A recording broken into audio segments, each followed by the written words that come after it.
औज़ुबिल्लाहिमिनश्शैतानिर्रजीम बिस्मिल्लाहिर्रहमानिर्रहीम। अस्सलातु वस्सलामु अलैका या रसूलुल्लाह वसल्लम अलैका या हबीबल्लाह।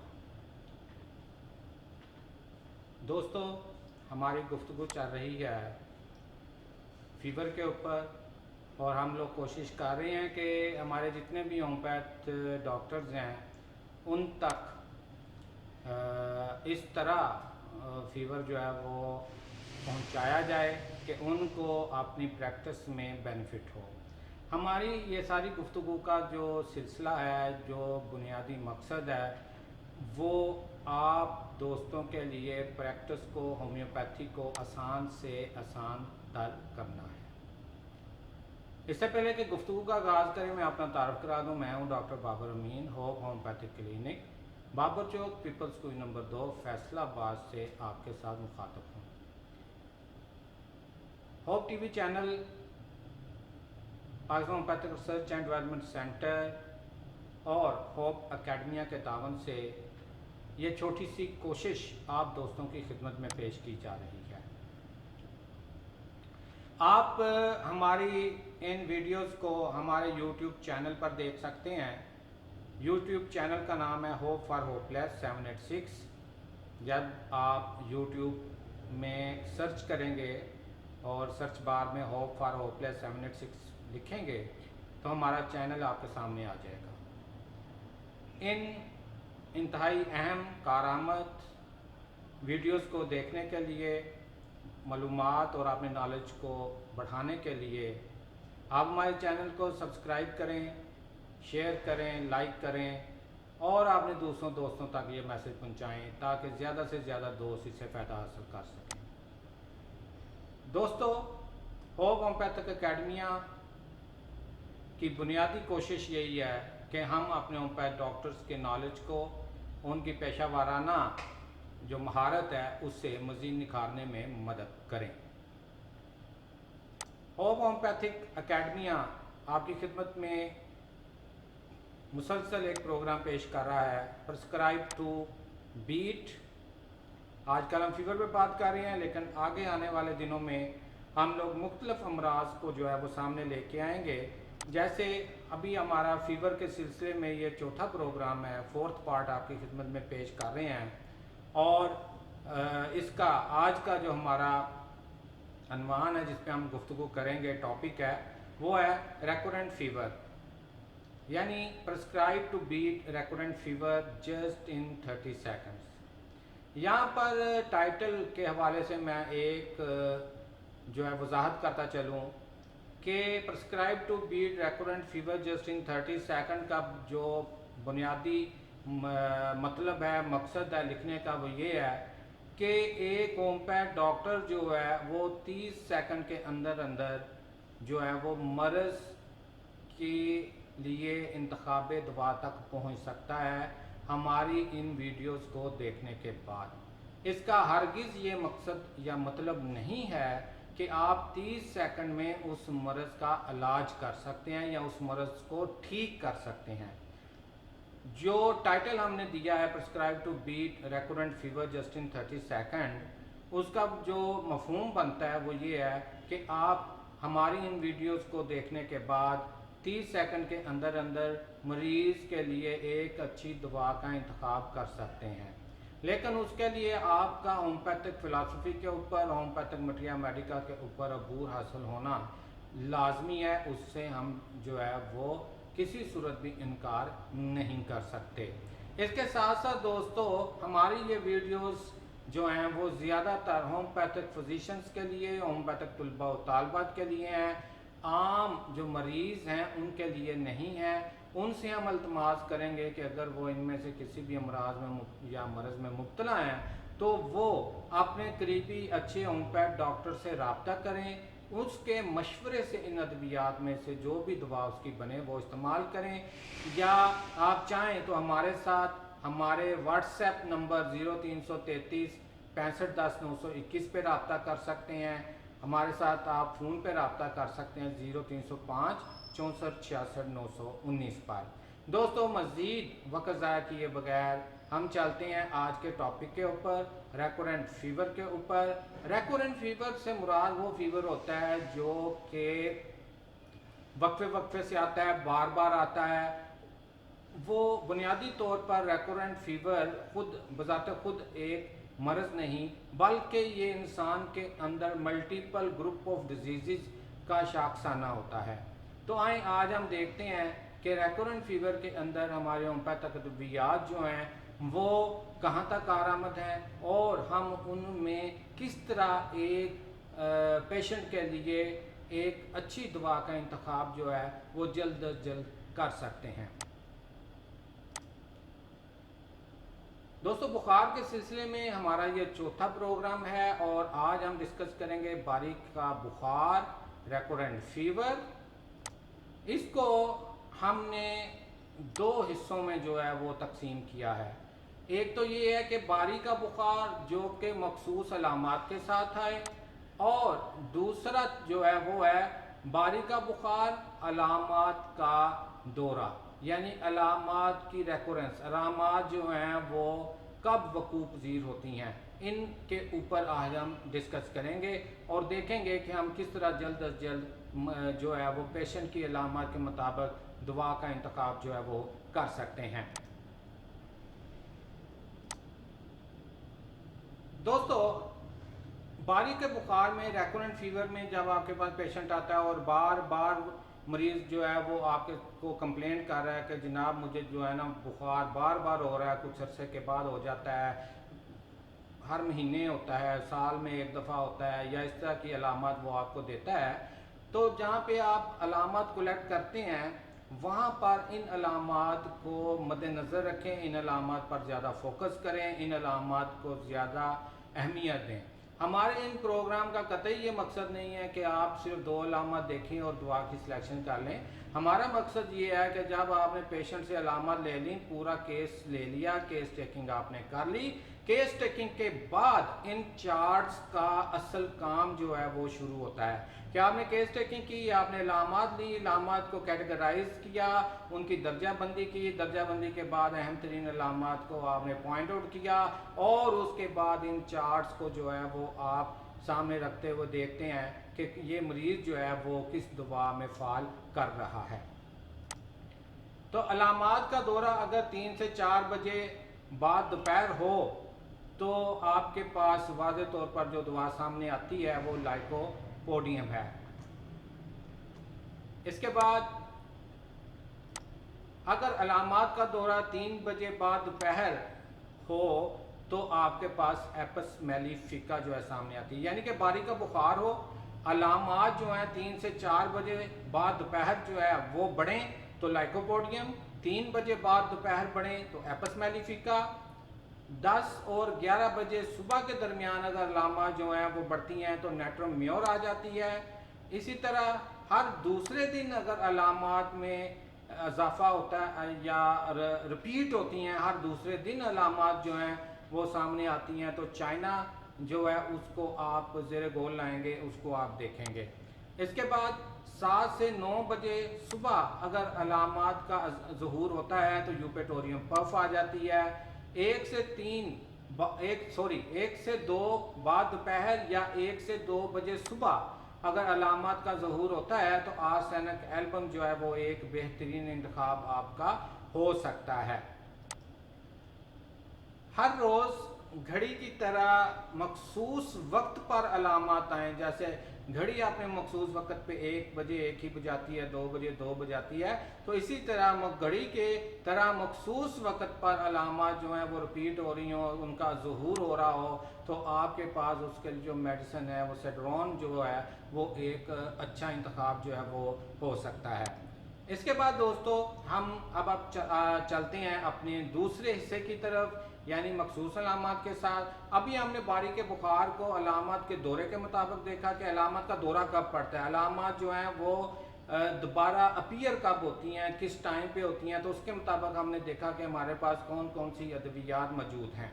इसके बाद अगर मखसूस अलामत को हम लेते हैं तो मखसूस अलामत के अंदर अगर बारी का बुखार है और पसीने और प्यास को हम मद्देनज़र रखते हुए मेडिसिन की सिलेक्शन करना चाहते हैं तो उसमें प्यास लेकिन घूंट भर पानी ना पी सके, सर्द पसीना मरीज को आ रहा हो, तो आपके पास आर्सेनिक एल्बम एक अच्छी चॉइस जो है वो हो सकती है। अब आप देखें कि आपके लिए कितना आसान हो गया कि अगर मरीज को जो है वो 1 से 2 बजे बाद दोपहर या 1 से 2 बजे सुबह अलामत का दौरा पड़ता है, प्यास कम लगती है, सर्द पसीना आता है, तो आपकी दवा जो है आर्सेनिक एल्बम जो है वो कंफर्म हो गई। तो ये चार्ट इस हवाले से आपके लिए बहुत ज़्यादा फ़ायदेमंद साबित हो सकते हैं। आगे हम चलते हैं दोस्तों कि बारी का बुखार हो और मखसूस अलामत में हम पसीने और प्यास को देखते हुए शदीद सर्दी के दौरान अगर प्यास जो है वो महसूस हो रही है तो अग्नेशिया को आप नहीं भूल सकते। इसी तरह पसीना आम तौर पर गर्मी, मतली और हिद्दत के साथ आता हो, यानी पसीना जो है उसके साथ गर्मी भी महसूस हो, मतली और हिद्दत जो है वो मरीज को महसूस हो रही हो, तो एपिकॉक जो है वो आपका अच्छा इंतखाब हो सकता है। इसके बाद दोस्तों हम आगे चलते हैं कि प्यास पसीना आने के बाद महसूस हो जैसे बर्फ़ पर बैठा है, यानी कि उसको पसीना आने के बाद प्यास लगे और महसूस हो जैसे वो बर्फ़ पर बैठा हुआ है, तो उसके लिए आपके पास जो दवा आती है वो लाइकोपोडियम आ जाती है। अब अगर आप देखें कि मरीज़ के अलामत 3 से 4 बजे बाद दोपहर जो है वो बढ़ रही हैं और दूसरी तरफ प्यास पसीना आने के बाद लग रही है और उसे महसूस होता है जैसे वो बर्फ़ पर बैठा हुआ है, तो आपकी लाइकोपोडियम दवा जो है वो बेहतरीन इंतखाब जो है वो हो सकती है। इसी तरह हम आगे चलते हैं, सर्दी लगने से पहले प्यास अगर लग रही है, रात को कमज़ोरी लाने वाला पसीना जो है वो मरीज़ को आ रहा है, तो उसके लिए आपकी जो दवा है चाइना एक बेहतरीन दवा हो सकती है। चाइना आपका एक शानदार इंतखाब जो है वो हो सकता है। इसके बाद दोस्तों इसी बात को हम आगे बढ़ाते हैं, प्यास और पसीने को जो के सिलसिले में हम अपनी गुफ्तगू को आगे बढ़ाते हुए लेके आते हैं। ये आप देख रहे हैं कि हमारा पसीना प्यास का चार्ट ये जो चल रहा है, यहाँ से ये नीचे आया, तो ये इसी का तसलसल है। हिद्दत सर्दी और पसीने के दौरान, तो इसमें हमारे पास जो मेडिसिन आती है सिड्रोन आ जाती है। उसके बाद पसीना बहुत कम आए, सर्दी लगने से पहले प्यास लगे, हड्डियों में दर्द हो, तो आपके लिए यूपेटोरियम पफ जो है एक शानदार इंतखाब होता है। इसके बाद हम बात करते हैं कि पसीना और जिस्म का खुश्क होना, बारी बारी पसीने के बाद नींद का आना, यानी पसीना और जिस्म का बारी बारी खुश्क होना, यानी पसीना आया जिस्म खुश्क हो गया, फिर पसीना आया फिर खुश्क हो गया, और उसके साथ पसीने के बाद नींद आती हो, तो आपके लिए एपस मेलिफिका एक अच्छा इंतखाब हो सकती है। पसीना खुलकर आए, प्यास शदीद, तुर्च बू वाला पसीना हो, तो आप ब्रायोनिया को नहीं भूल सकते। इसी तरह दोस्तों हम आगे चलते हैं, पसीना सिर्फ माथे पर आए, नज़ा की तस्वीर पेश करे मरीज़, यानी यूं लगे कि बस इसके आखिरी सांस हैं, सर्द पसीना हो, तो आप वेट्रम एल्बम को नहीं भूल सकते। इसी तरह दोस्तों पसीना सर्दी लगने के फ़ौरन बाद गाढ़ा लेसदार हो, तो आपके लिए एक अच्छा इंतखाब लाइकोपोडियम हो सकती है। अब आप देख रहे हैं कि यहाँ पर भी आपको लाइकोपोडियम नज़र आ रही है, इसके बाद यहाँ पे लाइकोपोडियम नज़र आ रही है, इसके बाद आपको यहाँ पे लाइकोपोडियम नज़र आ रही है। तो लिहाजा अगर ये 3 अलामात मरीज में मौजूद हैं, तो आप फौरी तौर पर लाइकोपोडियम पर पहुँच जाएंगे और मरीज़ के लिए एक शानदार दवा का इंतखाब करने में कामयाब हो जाएंगे। इसके बाद पसीना और शदीद प्यास महसूस हो, तो चाइना दवा बनेगी। पसीना से तकलीफ में कमी ना हो, तो आपके पास जो चॉइस आती है मर्कसाल आ जाती है, और अगर पसीने से तकलीफ में कमी हो, तो आपके पास नेट्रोम्योर, आर्सेनिक एल्बम 2 अद्वियात हैं जिन पर आप गौर कर सकते हैं।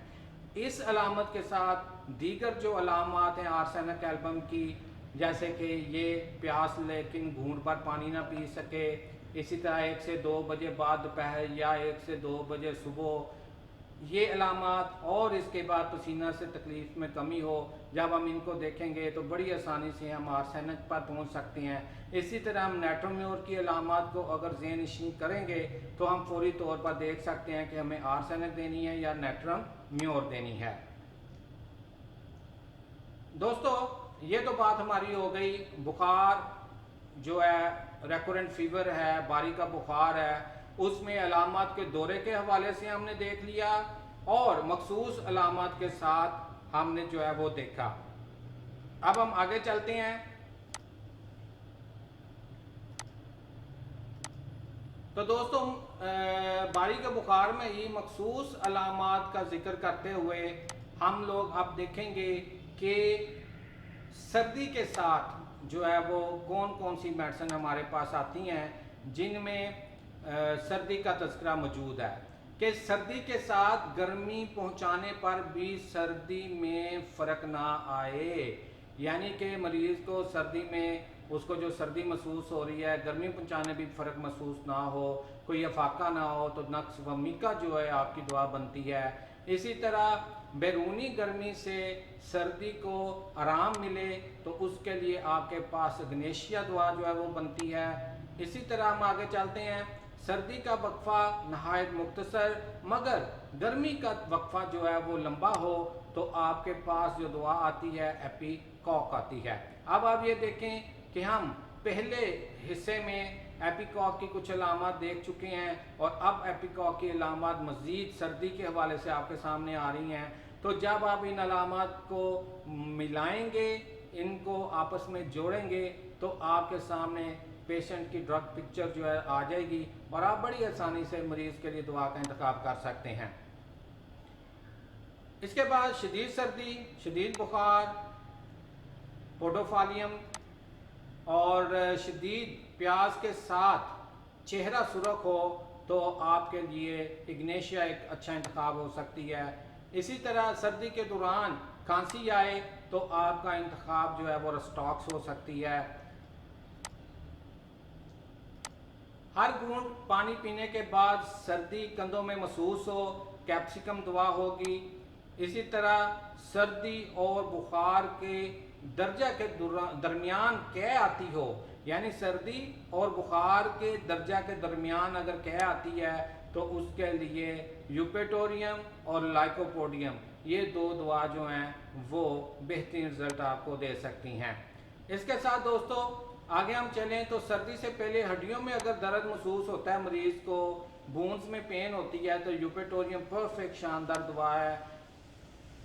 लर्जे से सारा जिस्म कांप जाए, यानी उसको इतनी ज़्यादा शिवरिंग हो, इतना ज़्यादा लर्जा हो तो उसका पूरा जिस्म जो है वो कांपे, तो उसके लिए जो दवा हमारे पास आती है वो चाइना आती है।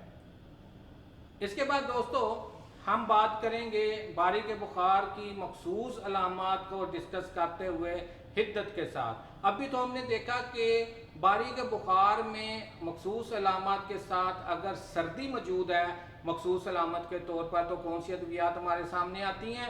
अब हम देखते हैं कि अगर हिद्दत उसमें मौजूद है तो कौन सी अद्वियात हमारे सामने जो हैं वो आती हैं बारी के बुखार में, यानी रेकुरेंट फीवर में। हिद्दत मगर अंदरूनी लर्जा, यानी कि मरीज़ हमें गर्म महसूस हो लेकिन अंदरूनी तौर पर वो लर्ज रहा हो, कांप रहा हो, तो एंटीमोनियम टार्ट दवा होती है। इसी तरह हिद्दत बुखार का दर्जा और प्यास भी साथ हो तो उसमें हमारे पास दो दवा आती है, एपिकॉक आती है। इसके साथ बुखार का दर्जा हो बगैर प्यास के, यानी कि बुखार है लेकिन प्यास नहीं है, तो एपस मेलिफिका आ जाएगी। इसी तरह हिद्दत बुखार में कपड़ा लिया ना जाए, यानी मरीज़ को इतनी हिद्दत महसूस हो रही होती है कि वो कपड़ा लेना भी पसंद नहीं करता, तो उसके लिए जो दवा सामने आती है वो इग्नेशिया आती है। इसके साथ कपड़े से ढका रहे, कपड़ा उतारने से फिर सर्दी महसूस हो या महसूस करे तो उसके लिए जो दवा आती है वो नक्स वमीका आती है। तो दोस्तों ये थी हमारी बुखार के हवाले से गुफ्तगू कि हम लोग बारी के बुखार में किस तरह चंद अलामात को मद्देनज़र रखते हुए फौरी तौर पर जल्द अज जल्द मरीज़ की दवा तक पहुंच सकते हैं। हमें उम्मीद है कि हमारी ये कोशिश आपको एक अच्छा डॉक्टर बनने में, आपको एमरजेंसीज़ को डील करने में लाजमी तौर पर मददगार साबित होगी।